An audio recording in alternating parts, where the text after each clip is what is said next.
Breaking right now, found deep in the French Alps, that second black box. After a 9-day search, teams recovering the flight data recorder from the Germanwings crash site.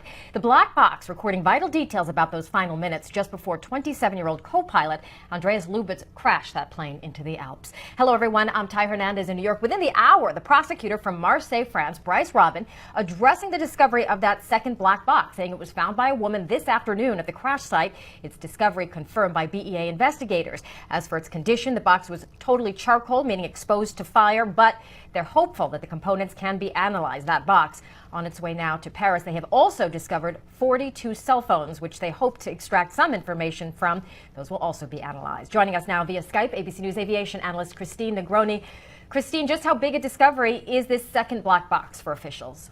Oh, good morning. And the flight data recorder is very, very, very important. I can't stress it enough. You know, what we've heard so far, obviously through leaks, not from the officials, but what we've heard so far, the characterization of what was going on in the cockpit tells us one very narrow piece of the story. We don't know what the plane was doing. We know what might have been happening inside the cockpit. We know what might have been happening right outside the cockpit door. But what was happening on this airplane? Was there some sort of problem with the airplane? Was there some sort of emergency depressurization that might have caused this pilot to put the plane into a descent? We don't know. And that's why the flight data recorder has always been a crucial piece of evidence. And it's great news for everyone involved that now the investigators have it. And I think they'll start looking at it as soon as possible. And, you know, probably within 24 or 48 hours, might be able to have some useful information from that report.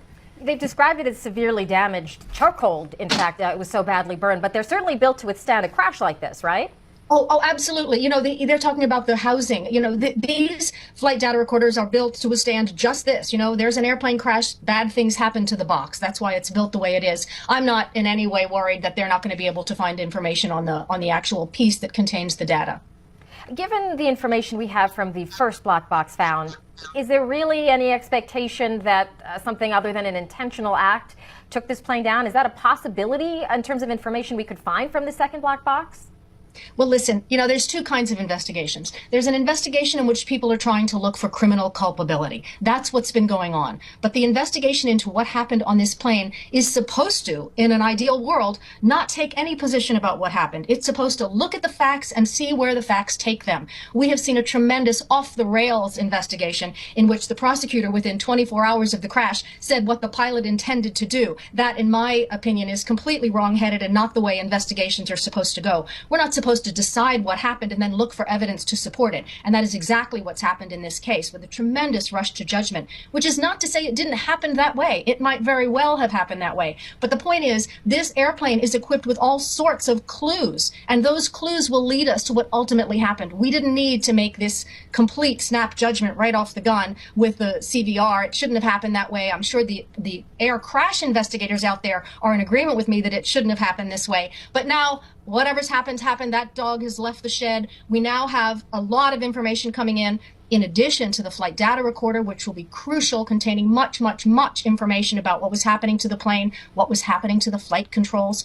In addition to that, these videos from people's personal devices can also be very important in terms of new data collection devices for air safety investigators. All of these, you know, people's handheld devices and cameras and all of that have become tremendously helpful in air crash investigations. And I don't doubt for a minute that they will provide a lot of helpful information in this one as well. Yes, the investigators saying if in fact the cell phone data can be retrieved from these phones, it'll certainly be part of their investigation. ABC's News aviation analyst Christine Negroni, thank you so much for joining us with your perspective and expertise.